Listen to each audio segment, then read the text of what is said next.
পাখি চ্যানেলে নতুন একটা ভিডিওতে সবাইকে ওয়েলকাম। তো কি বলবো জানি না, আমরা একটা খুব খারাপ পরিস্থিতির মধ্যে দিয়ে যাচ্ছি। আগের দিন রাত্রেবেলা হঠাৎ করেই মায়ের পায়ে আর কি মচকা লেগে পা কেটে যায়। মচকা লেগে বলতে আমি বাড়ি ছিলাম না সেই মুহূর্তে, আমি ছিলাম অন্য কোথাও। তো সেখান থেকে বাড়ি এসে শুনতে পাই মা পা পা পড়ে গেছে, পড়ে গিয়ে পা কেটে গেছে। মানে এমন পরিস্থিতি হয়েছে সেখানে, মানে কেটে গিয়ে পায়ের যে বুড়ো আঙুলটা থাকে আমাদের ওখানটায় আর কি, পায়ের যে বুড়ো আঙুলের নিচটা থাকে, নিচের যে একটা কর থাকে, প্রত্যেকটা পায়ের আঙুলে একটা করে কর আছে, আমাদের হাতেও যেরকম আছে এই যে এই করগুলো, তো এরকম পায়ের আঙুলেও কর আছে নিচে। তো ওই করটা পুরোটা গোল রাউন্ড হয়ে এরকম এতটা হা হয়ে কেটে গেছে। তো সেখানে যখন আমি আসলাম, এসে দেখলাম আর কি, এসে দেখলাম যে পায়ের ওখানটা কেটে গেছে। তো আর বললাম কি হয়েছে, তখন বললো যে আর কিছু হয়নি, এমনি পায়ে ওখানটা কেটে গেছে আর পাটা একটু মচকা লেগেছে, এটাই বললো। তো আমি জানি সেটাই হয়েছে। তো রাত্রেবেলা মোটামুটি ঠিক ছিল, কিন্তু মাঝরাতে এই 10টা সাড়ে 10টা নাগাদ হঠাৎ করেই কি বলবো, মানে শুয়ে আছে, উঠে বসে বলছে যে আমার পায়ে খুব যন্ত্রণা করছে। তো আমি বললাম তুমি তো আমাকে আগে বললে না, আগে বললে পরে আমি যাই হোক কিছু একটা ব্যবস্থা করতাম। তো তখন অনেক রাত হয়ে গেছে, 10:30 পৌনে 11টা বাজে। তো সেই মুহূর্তে ওই রাত্রেবেলা আমাদের এখানে তো সেরকম নেই এমার্জেন্সি কিছু।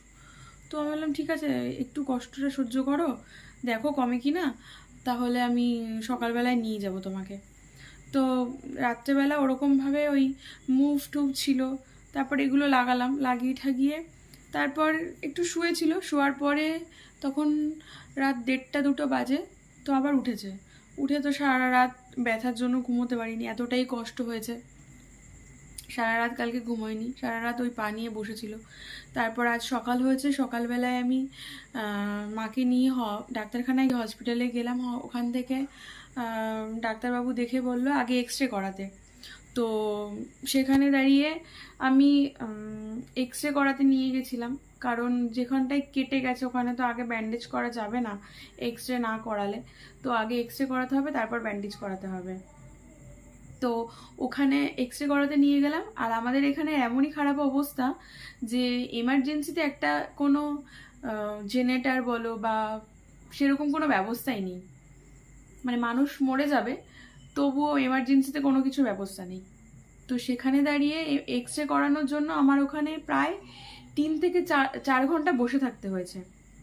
প্রথমে তো এমনি লাইন, ওটা বাদ দাও, কিন্তু মানে একটা এমার্জেন্সি রুগী যে কিনা পা নিয়ে কোকড়াচ্ছে, তাকে ওখানে 3 থেকে 4 ঘন্টা বসিয়ে রেখেছে। কিছু করার নেই, ওদেরও কিছু করার নেই, কারণ ওখানে কোনো ইনভার্টারের বা এমার্জেন্সি কোনো কিছু জেনারেটর টেনারেটর এই সমস্ত কোনো কিছুর ব্যবস্থাই নেই যাতে এক্স রেটা করানো যায়। তো অতক্ষণ বসে থেকে মানুষটা যখন আর সহ্যই করতে পারছে না, তখন আমি আবার ডাক্তারের কাছে গেলাম। মানে আমি মাকে নিয়ে পুরো বারবার ছোটাছুটি করেছি, মানে ওখানে বসিয়ে রেখে এদিকে একবার দৌড়েছি, এদিকে একবার দৌড়েছি। তো আবার ডাক্তারের কাছে গেলাম, গিয়ে বললাম যে উনি ওখানে বসতে পারছেন না, এতটাই মানে ওনার পায়ে ব্যথা করছে। তো তারপরে উনি আমাকে একটা ব্যথার ওষুধ দিল, সেই বললো এই ওষুধটা খাওয়াও, দেখো কি হয়। আর পরের দিন আমাদের এখানে ছুটি, তো ওই জন্য কোথাও মানে কোথাও খোলা থাকবে না, বন্ধ। আবার ভোট চলে আসছে, ভোটের জন্য বন্ধ থাকবে একদিন। তো এটা করানোটা খুব প্রয়োজন, যদি কোনো বাই চান্স কিছু হয়ে যায় তো সেখানে দাঁড়িয়ে যদি লেট করি তাহলে আরও প্রবলেম। আমি তখন মাকে বললাম একটু ব্যথাটা সহ্য করো, করে একটুখানি কষ্ট করে বসে করো। তারপর ওখান থেকে দাঁড়িয়ে সকালবেলায় শুধু চা বিস্কিট খেয়ে বেরিয়েছে, কারণ ওনার মানে উনি কতক্ষণে ডাক্তারের কাছে যাবে আর কি। সত্যি ওনার এতটা কষ্ট হচ্ছে, সেই কষ্টটা তো আমরা বুঝতে পারছি না না। তো চা বিস্কিট খেয়ে বেরিয়েছে, আর সকালে কিছু খায়নি। তারপর ওখানে অতক্ষণ বসে থাকার পরে যখন আর উনি ব্যথা সহ্য করতে পারছে না, তখন আমি আবার এই পাশের দোকান থেকে 2টো বিস্কিট কিনে নিয়ে এসে, জল বিস্কুট আর ওই মানে ব্যথা যে ওষুধটা আর কি, ওই ওষুধটা খাইয়েছিলাম। খাওয়ানোর পরে তারপর এই 8 ঘন্টা 15 মিনিট পরে ব্যথাটা একটু কমেছে। তারপর মা বললো হ্যাঁ একটু কমেছে। ততক্ষণেও কারেন্ট আসেনি।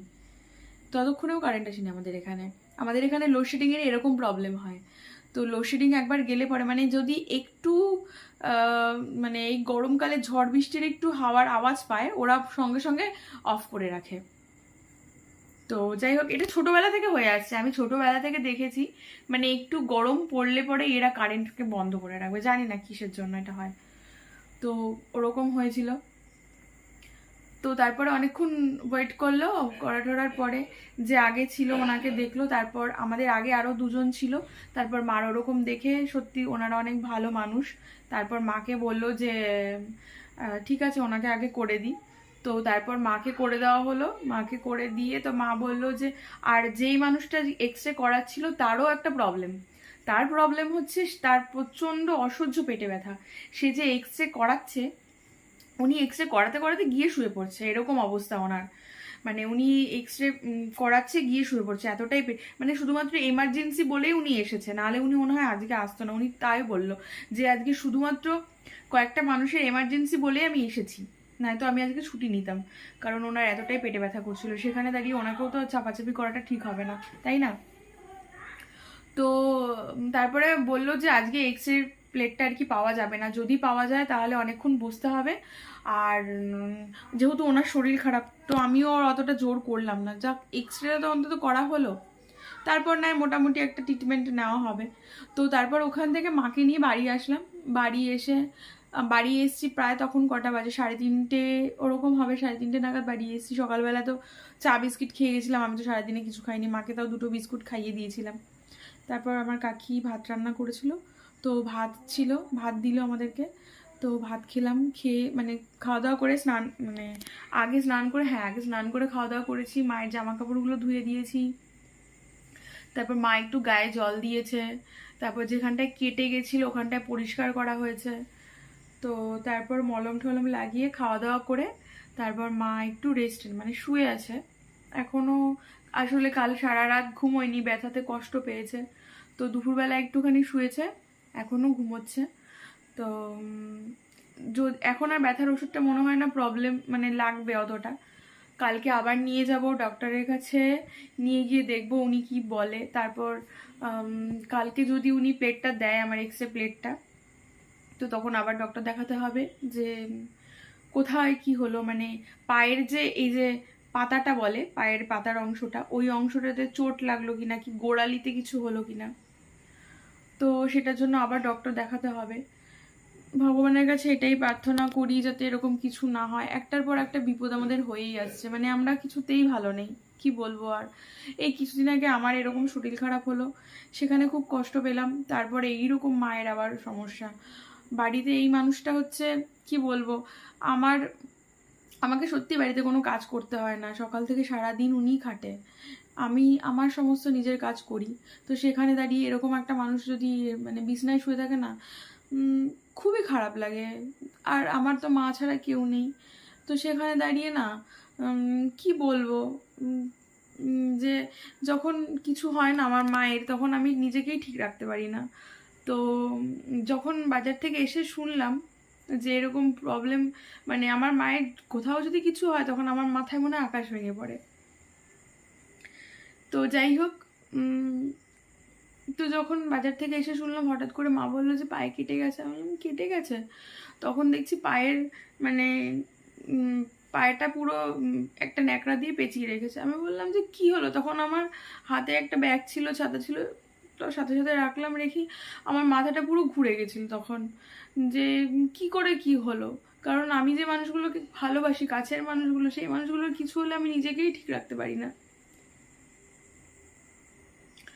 তো সেখানে দাঁড়িয়ে যখন দেখলাম পা অতটা কেটে গেছে, কেটে গিয়ে মানে ব্যথা করছে, তখন নিজেকে ঠিক না রাখতে পারে মাকে বলেছি কি করো তুমি, বকাবকি করেছিলাম একটু, যাই হোক কি করব আর।